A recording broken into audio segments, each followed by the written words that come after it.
Welcome to this video. Today we'll guide you through on how to change region on Steam. So the first thing you have to do is open up Steam. I have the shortcut here on my desktop. Click on it.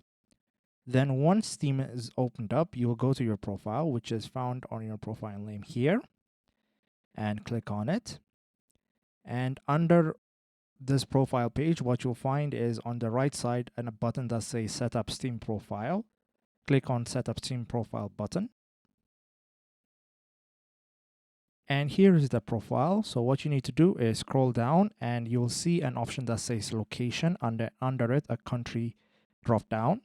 So click on the drop down and select the country you're from. So I have selected France. You can also select the state or province you're from.